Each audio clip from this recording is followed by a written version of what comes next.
again, he also has said, and his people have said, that they will hire people without necessarily FBI background checks, but, just hire them. And he's talked about coming after enemies with the military, with the National Guard. Why should Americans feel comforted by this?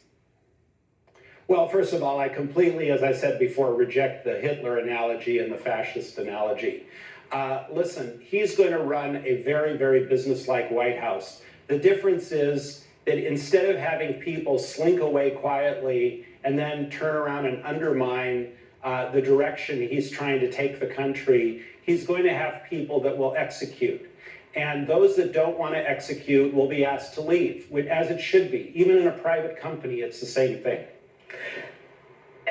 Okay, let me ask you this then. When Democrats, this has been pointed out in the newspaper, had full control of government, they enacted the Affordable Care Act, the Dodd-Frank, the CHIPS Act, saved the auto industry, spent billions on renewable energy, infrastructure, and more.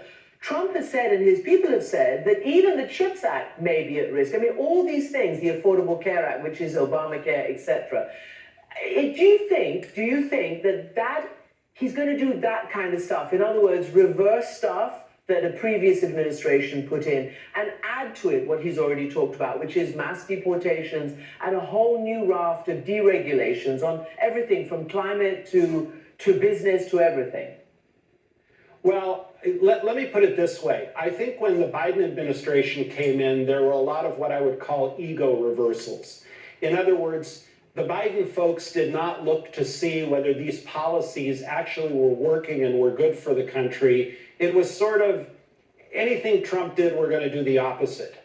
I don't think Trump is stupid. I think he's a very, very smart man. And I think he's going to look very thoughtfully and very carefully at each and every piece of legislation, executive order, et cetera, and decide what comports with his agenda, what's good for the country.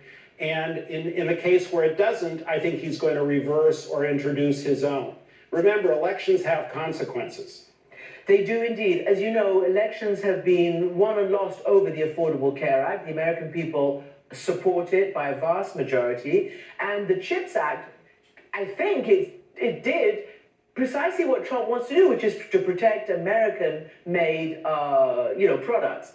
So I want to ask you about China, because the last time we talked, we mentioned the tariffs, which he has out and out said. Basically, in gross, he wants to propose a 20%